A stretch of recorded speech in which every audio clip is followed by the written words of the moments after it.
बिस्मिल्लाहिर्रहमानिर्रहीम। अस्सलाम वालेकुम ख़वातीन और हज़रात, मैं हूँ आपका जुनैद सलीम और आप देख रहे हैं इंसाफ डिजिटल। नाज़रीन, आज हम बात करेंगे शहर इक़्तिदार में पलती सोच की, जहाँ नए क़वानीन लाए जा रहे हैं, आइन का हुलिया मज़ीद बिगाड़ने या उसका कुचला बनाने के मशवरे हो रहे हैं।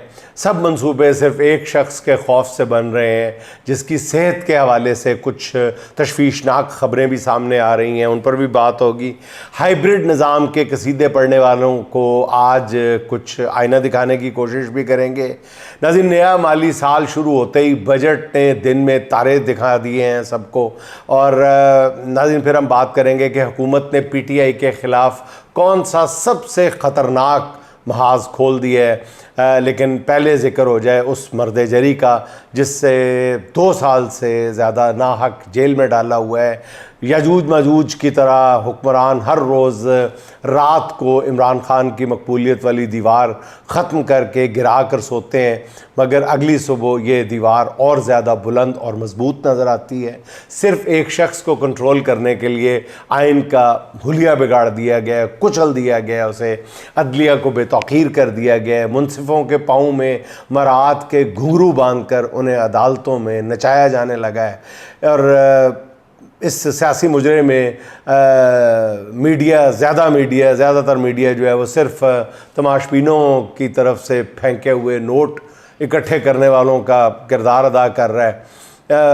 नाज़रीन, वक़्त क़याम पर सब सजदे में गिर गए। सिर्फ़ एक शौकत खानम का बेटा ही हर जुल्म के सामने डट कर खड़ा। यूँ लगता है जैसे जुल्म के ख़िलाफ़ खड़े होने का जो फ़र्ज़ है वो सिर्फ़ एक ही शख्स पर डाला गया है, एक ही शख्स की ज़िम्मेदारी है। और जेल की रियासत ने उस एक शख्स को बता दिया है कि अगर इक़्तिदार ही कामयाबी की दलील होता तो दुनिया आज यज़ीद के गुण गा रही होती। वो जान चुके हैं नाज़रीन कि कामयाबी सिर्फ़ हुसैन के रास्ते पर चलने में, जिसमें जालिम की बैत नहीं होती और जालिम के सामने झुकने से इनकार होता है। एक सच्चे हुसैनी की तरह वो रात को दिन मानने को तैयार ही नहीं है, जिसकी सज़ा ये है कि उसे पहले जेल में डाला गया, फिर उसकी मुलाकातें महदूद की गई। सिर्फ़ 2 बहनों की हफ़्ते में एक बार 10-15 मिनट की मुलाकात कराई जाती है। और यहीं पर बस नहीं हुआ, बल्कि उसे जेल के अंदर कैद तन्हाई में डाल दिया गया है। और अब पता चला है कि उसे जेल के छोटे से सेल में रोज़ाना 22 घंटे तक महबूस रखा जाता है। कल उसकी बहन ने बताया कि उसने इमरान खान से पूछा कि भाई तुम्हारा वज़न बहुत कम हो गया है। इस पर खान ने कहा कि 22 घंटे तो सेल से हिलने नहीं देते। नाज़रीन, इमरान खान को ऐसा मुजरिम बना दिया गया है कि जिसकी उसके डॉक्टर तक रसाई जो है बिल्कुल ख़त्म कर दी गई है। शदीद गर्मी में जब आप 5 मिनट भी AC या पंखे या कूलर के बग़ैर जो है आपका सांस घुटने लगता है, तो इस शदीद गर्मी और हब्स में घंटों उसके सेल की बिजली बंद रखी जाती है। नाज़रीन, बिल्कुल इसमें अब कोई दो आरा नहीं है कि इमरान खान की ज़िंदगी को ख़तरे में डाल दिया गया है, मगर ये सब कुछ इमरान खान के लिए बिल्कुल एक नॉर्मल सी बात बना दी गई है। इमरान खान के बदतरीन मुखालिफ राना सनाउल्लाह भी कह उठे हैं कि तवक्को नहीं थी कि इमरान खान इतनी लंबी जेल काट लेगा। वो नशा करते तो जेल में रहना मुश्किल होता। अब यही शख्स कहा करता था ना कि जो वो नशा करता है। इमरान खान का नशा करने वाली तो इन्फॉर्मेशन जो है वो उसने पहले 10 दिन में उड़ा के रख दी ना। जो बकवास करते थे ये लोग, वो तो खान ने पहले 10 दिन में उड़ा दी थी। नाज़रीन, इससे पहले नून लीग की इमरान खान के बारे में हर इन्फॉर्मेशन उस इमरान खान ने खुद ही गलत साबित करके दिखाई है, और सिर्फ बयानात से नहीं, अपने अमल से गलत साबित करके दिखाई है। ये उसे सियासी अनाड़ी कहते थे, मगर उसने पाकिस्तान में बेहतरीन हुक्मरानी और गवर्नेंस का मुजाहरा करके दिखाया।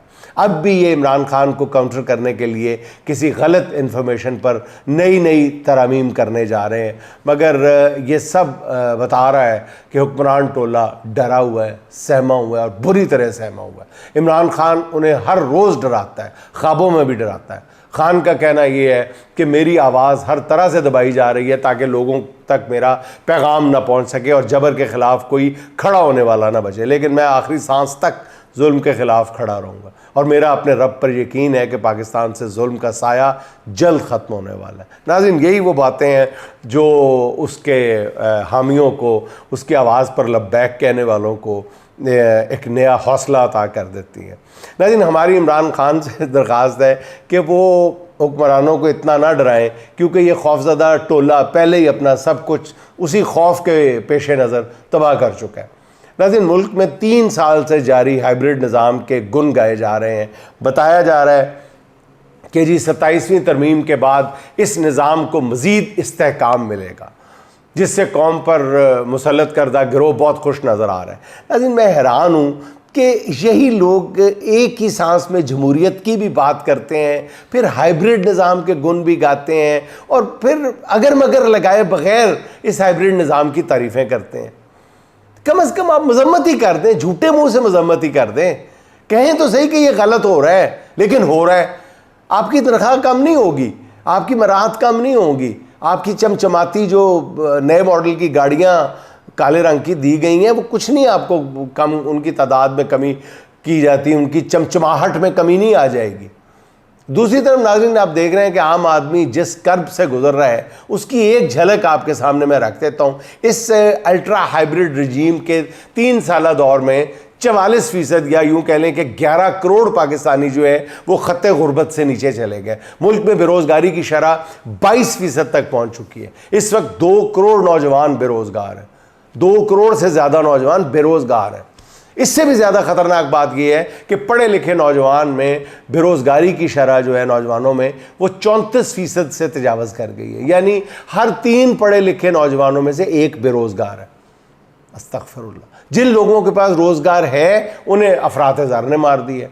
गुज़िश्ता 3 बरसों के दौरान हर फर्द की 1/3 आमदन जो है वो अफरात ज़र का शिकार हो गई है, यानी 100 रुपये की जो वैल्यू थी वो बैठे बैठाए 70 रुपये रह गई है। मुल्क में 2 करोड़ 60 लाख बच्चे स्कूलों से बाहर हैं। पिछले 3 साल से शरह नमू जो है वो 2.5% से भी गिर गई है। इमरान खान के दौर में कितनी थी? 6% से ज़्यादा। खान 6% से ज़्यादा छोड़कर गया था शरह नमू, आज 2.5% भी नहीं है। मुंह से यही निकलता है बेख्तियार डूब के मर जाओ। और खुदा दा वास्ता दे, होश के नाखुन ने, खुदा के लिए होश के नाखुन ने, ये इस मुल्क को कहाँ तक लेके जाना है आपने। इस वक्त नाज़रीन, ये जिस मायूसी के आलम में मैं बात कर रहा हूँ, इसी मायूसी का आलम ये है, ये पूरे मुल्क में फैली हुई है कि 2024 के दौरान सिर्फ 1 साल में 7,27,000 अफराद, 7,27,000 लोग जो हैं वो मुल्क छोड़कर चले गए। मुल्क छोड़ने वाले, सबसे अफसोसनाक बात यह है कि आम लोग नहीं थे, इंतहाई पढ़े लिखे और अपर मिडिल क्लास के लोग थे, प्रोफेशनल्स थे। इनमें से बेशतर ने पाकिस्तान में अपनी जायदादें बेचकर सरमाया अपने साथ बैरून मुल्क ले जाने में आफियत समझी है, मुंतकिल कर दिया सारा सरमाया। अंदाज़ा ये है कि गुज़िश्ता 3 साल के दौरान मुल्क छोड़ने वाले अपने साथ 48 अरब डॉलर लेकर गए हैं। नाज़रीन, अंदाज़ा लगाया जा सकता है कि मुल्क का बेशतर पढ़ा लिखा तबका जो है पाकिस्तान में अपने और अपने बच्चों के मुस्तकबिल के हवाले से बिल्कुल मायूस हो चुका है।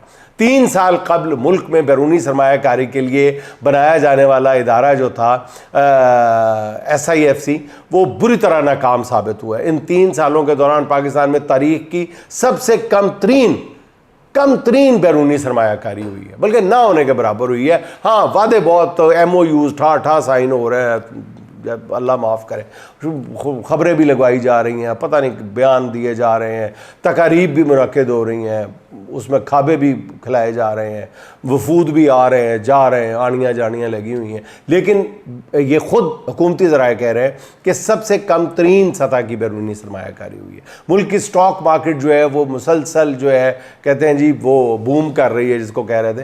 गुज़िश्ता 3 साल के दौरान जो थोड़ी बहुत सरमायाकारी आई है वो सब स्टॉक मार्केट में हुई है, जहाँ से हर हफ्ते सरमायाकार असल में पाकिस्तान से सरमाया बाहर मुंतकिल कर रहा है। इस लिहाज से स्टॉक मार्केट की तरक्की में ज़र मुबादला के जो ज़खायर हैं उन पर मनफी असरात मुरतब हो रहे हैं। अच्छा नाज़रीन, बजट नाफिज होते ही हुकूमत ने हज़ारों अशिया की दरामद पर 100 अरब रुपए से ज़ायद का टैक्स आयद कर दिया और घरों में बैठे हैं। अब इससे हुआ क्या है नाज़रीन कि आम आदमी की जो बेलहर महंगाई की लहर है उसको उसके हवाले कर दिया गया है। एक आम आदमी को चुन चुन कर वो चीज़ें जो आम आदमी के इस्तेमाल की थी उन पर टैक्स आयद किया गया, बाकायदा दानिस्ता तौर पर। चिकन सेक्टर में ये देखें ना, जो अब एक आम आदमी भी खा लेता था, उस पर फी चूज़ा 10 रुपये नया टैक्स ठोक दिया। गरीब और मतवसत तबके के ज़ेर इस्तेमाल लंडे के कपड़े और जूतों की दरामद पर 10% रेगुलेटरी ड्यूटी आयद की गई है। आर्टिफिशियल ज्वेलरी, जो ज़ाहिर है अमीर लोग तो नहीं इस्तेमाल करते ना, उसकी दरामद पर 32% रेगुलेटरी ड्यूटी लगाई गई है। ये मसनूई ज़ेवरात अर्ज़ किया ना कि गरीब ख़ानदानों का भरम है। मोटरसाइकिल रिक्शा कि कौन इस्तेमाल करता है? गरीब आदमी। 10% रेगुलेटरी ड्यूटी लगा दी गई है। अब नए टैक्सों के बाद मोटरसाइकिल जो है वो मजीद महंगे हो जाएंगे। मिडिल क्लास के ज़ेर इस्तेमाल छोटी गाड़ियां, आल्टो वगैरह, वो महंगी कर दी गई हैं। अच्छा, दूसरी तरफ आप देखें कि लग्जरी गाड़ियों पर इंपोर्ट ड्यूटी 40% कम कर दी गई है, जिससे जो लेक्सस है, ऑडी है और कीमती बेशकीमत गाड़ियां जो हैं उनकी कीमतों में 20 से 70 लाख रुपए तक की कमी वाक़ई हो जाएगी। यही नहीं बल्कि अमीरों के कुत्ते और बिल्लियों की दरामदी फूड जो है उस पर ड्यूटी कम कर दी गई है। यानी बजट में दानिस्ता तौर पे यूं लगता है साजिश के तहत नंगे चिट्टे होके बिल्कुल बेशर्मी के साथ बजट में अमीरों के कुत्तों का भी ख्याल रखा गया है और गरीब के मुंह से नवाला छीना गया है। पेट्रोल की कीमत बढ़ने से अब फी लीटर पेट्रोल जो है वो 101 रुपये उस पर टैक्स वसूल किया जा रहा है। नाज़रीन, बिल्कुल मैं बार बार ये बात अर्ज कर रहा हूँ कि मैं कसमन हल्फन ये बात बता रहा हूँ, कसम है मुझे रब की जिसका कायनात की नब्ज़ पे हाथ है, कि वाज़े तौर पे लगता है, बिल्कुल वाज़े तौर पे लगता है कि ये जो बजट बनाया गया है ये दानिस्ता तौर पे गरीब को चिढ़ाने के लिए और अमीर को रिझाने के लिए बनाया गया है। वो और कोई वजह नहीं समझ आती ना कि कुछ फेस सेविंग कर ली जाती, कुछ ना कुछ दे दिया जाता गरीब आदमी को और अमीर आदमी से कुछ ना कुछ ले लिया जाता। नहीं, जानबूझकर अमीरों को मरात से नवाज दिया गया, बारिश कर दी गई है अमीरों पे और गरीब से वाक़तन उसके मुंह का लुकमा छीन लिया गया। और फिर बयान ऐसे दिए जा रहे हैं बेशर्मी और डिटाई के साथ कि यकीन नहीं आता कि इस बजट के बाद तुम्हारा इंटरव्यू देना बनता भी है। मजाक उड़ा रहा है वो, बाकायदा गरीब के साथ मजाक उड़ा रहे हो। और हुकूमत का इस वक्त हाल जो है ना वो बिल्कुल उस बंदे जैसा लगता है और गरीब आदमी का वो नाई जैसा लगता है। वो बंदा जो है ना उस बंदे जैसा जिस बिल्कुल गंजे बंदे जैसा जिसके सर पे जो है मुश्किल से 5 बाल होते हैं और वो बड़ी शान बेनियाजी से जाके हजाम की कुर्सी पे बैठ जाता है और हजाम अवाम बेचारे वो हैरत से उसकी सर की तरफ देख के कहते हैं, सर जी बताएं ये काटने हैं या गिनने हैं? तो वो डिटाई देखें उस बंदे की, जैसे हुकूमत की, कहते हैं नहीं, ना गिनने हैं ना काटने हैं, कलर करने हैं। ये 5 बार कलर करने हैं इस बेचारी अवाम ने, इस हुकूमत को रंगना है। अस्तगफिरुल्लाह, कोई हद होती है यार। कम से कम आप इस बेशर्माना बजट पे कोई शर्मिंदगी का इजहार ही कह दो, यही कह दो कि सब बहुत दबाव था IMF का, हमें करना पड़ा। वो कुछ कह दो, आप उसकी तारीफें कर रहे हो अभी तक, हद है यार वैसे। अच्छा नाज़रीन, बहरहाल इफ्तिखार जट के बाद PTI के एक और कारकुन, बहुत अफसोस से कहना पड़ता है, जमशेद खान भी इंतकाल कर गए। वैसे तो हुक्मरानों के जुल्म, बर्बरियत और गुनाहों की फहरिस्त बहुत तवील है, लेकिन ये जो जुल्म 9 मई की आड़ में किया गया है, जिस तरह हज़ारों ख़ानदानों को एक ऑर्डील से, एक कड़े वक्त से, एक अजाब से गुजारा गया है, इसका हिसाब जो है वो दुनिया के बाद अल्लाह की अदालत में भी इन लोगों को देना पड़ेगा। अदालतों को भी देना पड़ेगा, पुलिस वालों को भी देना पड़ेगा। इस जुल्म में पुलिस, इंतज़ामी इदारे, अदालतें बाकायदा खुले अंदाज में बतौर आलाकार इस्तेमाल हुई हैं। इससे पता चलता है कि मुल्क अखलाकी तौर पर पस्ती के किस बदतरीन दर्जे में गिर चुका है। अब जेल से रिहा होने वाला जो इफ्तिखार कारकुन था, जो हेपेटाइटिस के बायस जान की बाजी हार गया था 2 दिन पहले, 3 दिन पहले, उसके बारे में बताया गया कि मौत से सिर्फ 3 दिन पहले वो अस्पताल में अपनी सांसें पूरी कर रहा था। इस दौरान अदालत में उसका केस लगा हुआ था। इफ्तिखार के लवाहिकीन ने जज के सामने इफ्तिखार की मेडिकल रिपोर्ट पेश की और उसकी हाज़िरी से इस्तिस्ना की दरख्वास्त की, जिस पर जज ने बाकायदा गुस्से में वो लाल पीला हो गया और उसने कहा कि अगर मुल्जिम को इस अदालत में पेश ना किया गया तो वह ज़मानत कैंसिल करके उसे जेल भिजवा देगा। ये मौत से 4-5 दिन पहले की बात कर रहा हूँ। इस पर लवाहिकीन जो है वो मौत की दहलीज पर पहुंचे हुए इफ्तिखार को स्ट्रेचर पर डालकर उसे अदालत लेकर आई है। नाज़रीन, ये मनाजर जो है तारीख भूल जाएगी आपके ख्याल में?